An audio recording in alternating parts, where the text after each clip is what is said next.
ভিলফ্রেডো পারেটো একজন dialling economist ছিলেন। উনি 1897-এ ইংল্যান্ডের ওয়েলথ ডিস্ট্রিবিউশন আর ইনকাম নিয়ে পড়ছিলেন। এটা পড়ার সময় তিনি অবাক করার মতো একটা বিষয় জানতে পারেন। ইংল্যান্ডের অধিকাংশ জমি আর টাকা পয়সার সম্পত্তি অল্প কিছু মানুষের। ইনফ্যাক্ট ইংল্যান্ডের 20% মানুষ 80% সম্পত্তির মালিক। এই সারপ্রাইজিং কথাগুলো জানার পর তিনি এর উপর আরও রিসার্চ করেন। তিনি জানতে পারেন এটা শুধু এই দেশে বা অন্য দেশে যে সত্যি তা না, এটা টাকা পয়সা ছাড়াও অন্য সব কিছুতেই সত্যি। যেমন তার নিজের বাগানেও 80% মাটন তার 20% গাছ থেকে আসছে। তখন এই প্রিন্সিপাল বানানো হয় যাকে আজ আমরা পারেটো প্রিন্সিপাল বা 80-20 প্রিন্সিপাল বলি।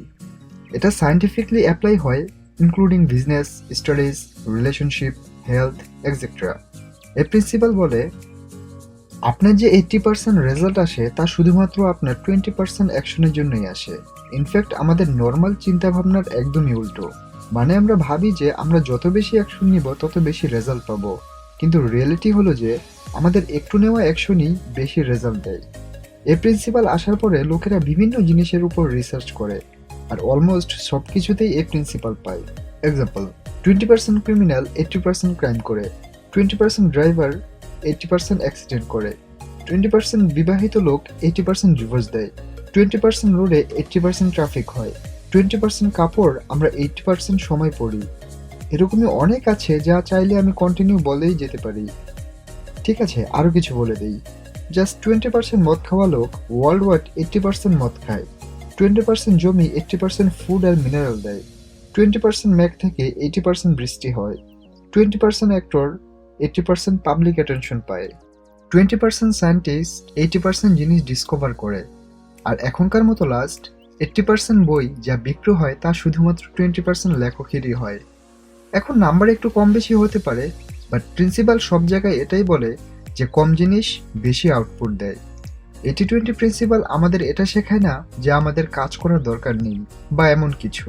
এটা শেখায় যে আমাদের ওই কাজ বন্ধ করা দরকার বা ওটায় কম ফোকাস করা দরকার যে কাজ আমাদের কম রেজাল্ট দেয়, আর ওই কাজ বেশি করা দরকার যা আমাদের বেশি রেজাল্ট দেয়। যদি বিজনেসের কথা বলি, এটার প্রথমে শুধুমাত্র বিজনেসের ক্ষেত্রে ব্যবহার হতো, বাট এটা পরে সব ক্ষেত্রেই ব্যবহার করা শুরু হয়। স্টার্টিংয়ে বেশিরভাগ মানুষ এই ভুলটা করে যে সে তার টাইম, এনার্জি আর মানি ওই জিনিসের জন্য বেশি খরচ করে দেয় যেখানে শুরুতে তার কোনো প্রয়োজনই নেই। যেমন কোম্পানির লোগো কেমন হওয়া দরকার, ওয়েবসাইটের লুকটা কেমন হওয়া দরকার, এক্সেট্রা এক্সেট্রা। এসব জিনিস জরুরি, বাট এসব দেখে অ্যাট্রাক্ট হয়ে মানুষ আপনার জিনিস বা প্রোডাক্ট কিনবে না, আর তাছাড়া এ থেকে আপনি রেজাল্টও পাবেন না। যেখানে আপনার ফার্স্ট এম হওয়া দরকার আপনার প্রোডাক্ট ভালো থেকে আরও ভালো করা, যাতে করে সেটা মানুষের জীবন সহজ যা আরও ভালো করে। আর এসব করে তারপর আপনার মার্কেটিংয়ে বা অন্য কিছু করা উচিত, আর ওইটাও ওই 20% জিনিসের উপর ফোকাস করে যেখান থেকে আপনার ম্যাক্সিমাম রেসপন্স পাচ্ছেন। আরও কিছু কথা আপনার মনে রাখতে হবে, দ্যাট ইজ আপনার 20% ক্লায়েন্ট থেকে 80% প্রফিট হবে, তেমনি 20% ক্লায়েন্ট 80% কমপ্লেন করবে। সো এই 20% লোকদের উপর আপনার বিশেষ ফোকাস থাকতে হবে। অ্যাট দ্য এন্ড সব কিছুর চাইতে ওই 20% কাজে বেশি ফোকাস করো যা আপনাকে 80% রেজাল্ট দিচ্ছে। 80-20 principal for social life and happiness. প্রথমে আমি ভাবতাম আমার যত বেশি বন্ধু হবে আমার জন্য তত ভালো হবে, আর এজন্য আমি সবার সাথে বন্ধুত্ব করতাম আর টাইম স্পেন্ড করার চেষ্টা করতাম। অনেক সময় ওই লোকদের সাথেও যাদের সাথে আমার তেমন ভালোও লাগতো না। এটা করার সময় আমি রিয়েলাইজ করি যে এটা করে আমি আমার অনেক সময় ওয়েস্ট করছি, আর বিকজ অফ দিস আমি অন্য ইম্পর্টেন্ট কাজও করতে পারছিলাম না যা আমার করা দরকার ছিল। অ্যাকচুয়ালি আমাদের ব্রেন এভাবে প্রোগ্রাম করা যে বেশি মানে ভালো, বাট এটা সত্যি না। অ্যাকর্ডিং টু দিস প্রিন্সিপাল আপনার 80% হ্যাপিনেস, ফুলফিলনেস শুধু আপনার 20% বন্ধুদের কাছ থেকেই আসে। এজন্য অনেক বন্ধু বানিয়ে তাদের সাথে টাইম স্পেন্ড করার চেয়ে বেটার হলো আপনি শুধু ওই 20% লোক বা বন্ধুদের সাথে টাইম স্পেন্ড করেন যে আপনাকে সত্যিই ভালো ফিল করায়, আর যার সাথে টাইম স্পেন্ড করতে আপনারও অনেক ভালো লাগে। এটা আপনার অনেক টাইম বাঁচাবে অন্য কাজে ফোকাস করার জন্য। 80-20 প্রিন্সিপাল ফর স্টাডিজ। আমার বন্ধু ছিল যে এক্সামের সময় সারাদিন কখনো কখনো সারা রাত স্টাডি করতো, আর অন্যদিকে আমার আরেকটা বন্ধু ছিল যে দিনরাত মিলিয়ে অ্যারাউন্ড 4 to 6 আওয়ার্স স্টাডি করতো। কিন্তু যখন রেজাল্ট আসতো তখন আমার দ্বিতীয় বন্ধুর মার্ক প্রথম বন্ধুর সমান বা তার চেয়ে বেশি আসতো। ও বলতো যে ও বেশি স্টাডি করতো না, কিন্তু আমার প্রথম বন্ধু এটা বিশ্বাস করতো না, কিন্তু আমি জানতাম ও সত্য বলছে। আমার দ্বিতীয় বন্ধু প্রথম বন্ধুর চাইতে বেশি স্মার্ট ছিল না, কিন্তু ও নিজের অজান্তেই 80-20 প্রিন্সিপাল ব্যবহার করত, দুটো জিনিস নিয়ে, যার জন্য কম পড়ার পরেও তার রেজাল্ট ভালো আসতো। প্রথম যেটাই ও 80-20 প্রিন্সিপাল ব্যবহার করত, পড়া অ্যাকচুয়ালি কি।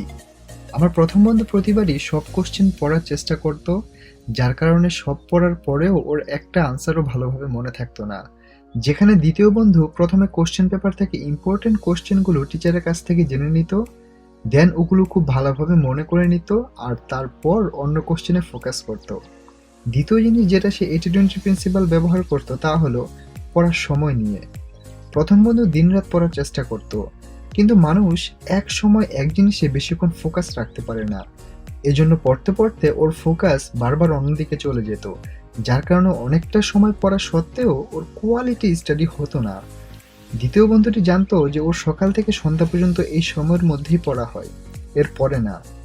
তাই ও ওই সময়েই তার পুরো ফোকাস দিয়ে ভালোভাবে পড়তো, বাকি সবকিছু সাইড করে। ও মাঝে মাঝে ব্রেক নিত যখন তার মনে হতো যে ওর ফোকাস অন্যদিকে চলে যাচ্ছে, তখন অন্য কিছু করে, যেমন ঘরের বাইরে একটু হেঁটে ফ্রেশ ফিল হতো, ওটা করে সে আবার পড়া শুরু করতো। এই জিনিসগুলোর জন্য ও কম পড়া সত্ত্বেও ওর রেজাল্ট অনেক ভালো হতো। So two include this video, আপনার কাজ হলো এটা যে আপনার 20% কাজ পারফেক্টলি করা, আরও ভালোভাবে করা। এটা করাতে আপনার হাফ টাইমে ডাবল রেজাল্ট পাবেন, আর হাফ টাইম এক্সট্রা পাবেন যেটা আপনি অন্য কাজে ব্যবহার করতে পারবেন, আর সেটা করে মানসিকভাবেও অনেক খুশি থাকতে পারবেন। এই প্রিন্সিপাল আমি আপনাকে দ্য 80-20 প্রিন্সিপাল বই থেকে শেয়ার করেছি। লাইক করুন যদি আপনার এই প্রিন্সিপাল কাজের মনে হয়, আপনার ভিউজ কমেন্ট করে জানান, আর শেয়ার করুন আপনার বন্ধুদের সাথে। Be positive, think wisely, better life, and finally, thanks for watching.